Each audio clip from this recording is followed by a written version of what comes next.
Hello, everybody. I'm Scrimble, and welcome to the 6th episode of my podcast, Fossil Frontier, a paleontology podcast brought to you by WKNC 88.1. This show will be dedicated to talking about my favorite fossils and prehistoric phenomena. We're going to explore some of Earth's ancient treasures and uncover the stories that they have to tell. So if that's something you're into, you better lock in, because this week we're talking about terror birds. These prehistoric birds became one of the largest apex predators in the Cenozoic era, so let's jump right in. Okay, so picture this. It's South America in the Pliocene epoch, around 5 million years ago. A capybara wanders the plains looking for food. Since there are very few apex predators in this region, the rodent is calm and uncaring. That is, until a large bird is spotted running up to it. As the massive flightless bird gets closer, you can see that it's almost 10 feet tall and weighs over 750 pounds. The capybara tries to run, but the predator is faster, running at its full speed of 30 miles per hour. It quickly sinks its huge claws into the animal, holding it down from moving. But unfortunately, this won't be a quick death.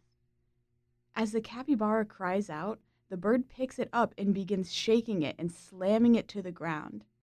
Eventually, the loud calls fade into whimpers that die out quietly. The giant bird then begins to use its sharp 18-inch-long beak to pick the flesh from the bone. Just another afternoon snack for this apex predator. This bird, if you haven't already guessed, is the Titanis, a genus of the Phorusrhacidae, or terror bird family.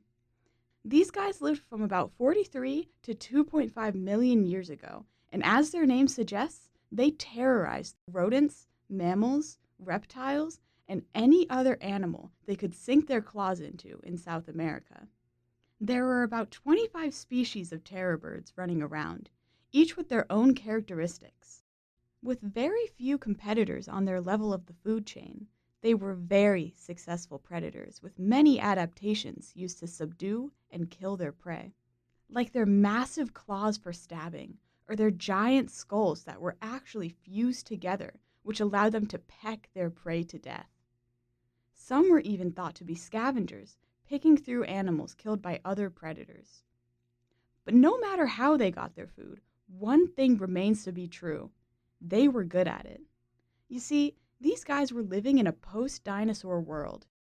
After the Cretaceous-Tertiary, or KT, extinction event that occurred 66 million years ago and killed the dinosaurs, it ushered in the Cenozoic era. Earth and all its ecosystems were left with many evolutionary niches empty and ready to be filled by new animals. Soon, mammals, reptiles, and of course birds were adapting to their new surroundings. It was kind of like the Wild West out there, where anyone could be anything. Just look at the ground sloths, giant sloths that burrowed in caves and ate ferns. And the terror birds, who evolved to fill the niche of apex predator in the delicate South American ecosystem. But this wasn't just a time of biological change. The Cenozoic era also harbored significant geological change as well, with the separation of Pangaea. You see, after South America broke away from Africa, it began to drift to the location where we know it today, underneath North America. Over time, the two continents would connect to each other through Central America, and this allowed animals to migrate between the continents for the first time. Though they were birds, the terror birds were flightless and relied on walking or running to get where they needed to go. This was never an issue for them, however, because their powerful legs were more than enough to catch their prey. Because they were so successful, it was only natural for them to spread their territory farther north.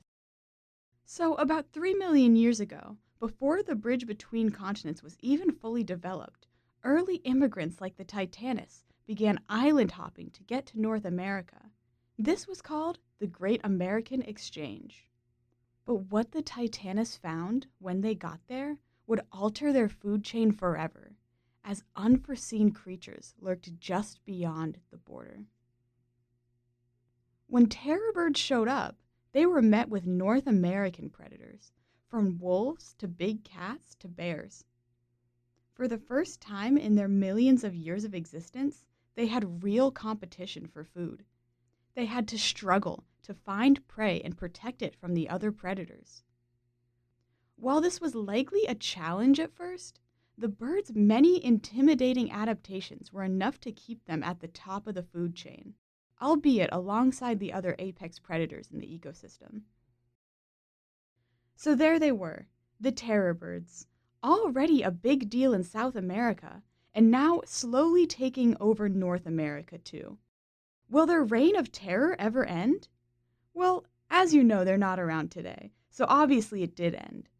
But what force was finally able to take down these massive flightless carnivores for good? Well, the answer is pretty simple, and it wasn't another even larger predator or some sort of giant extinction event. Rather, it was climate change. The most recent ice age caused temperatures to drop, meaning longer winters and expanding glaciers. On top of the new competition found in North America, the terror birds just couldn't keep up. Even their giant stature and seasoned hunting strategy wasn't enough to keep them going, and most of them died out in North America around 2 million years ago. Thankfully, this was long before humans even existed, so there was no overlap between us and these gargantuan carnivores.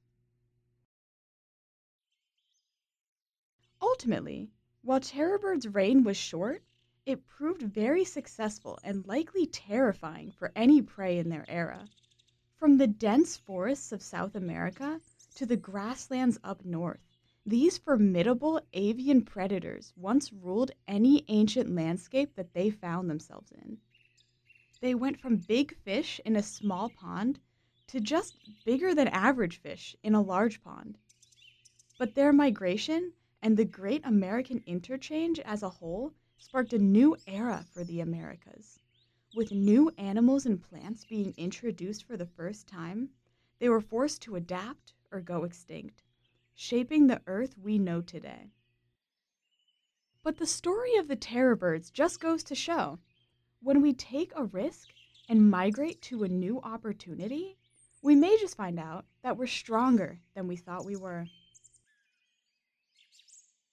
Thank you for listening to the 6th episode of Fossil Frontier. This has been a WKNC podcast. Good night, and I love you. The audio used in this podcast was Song Thrush Nature Field Recording Garden Atmo, recorded by Garuda in 1982 under Creative Commons license.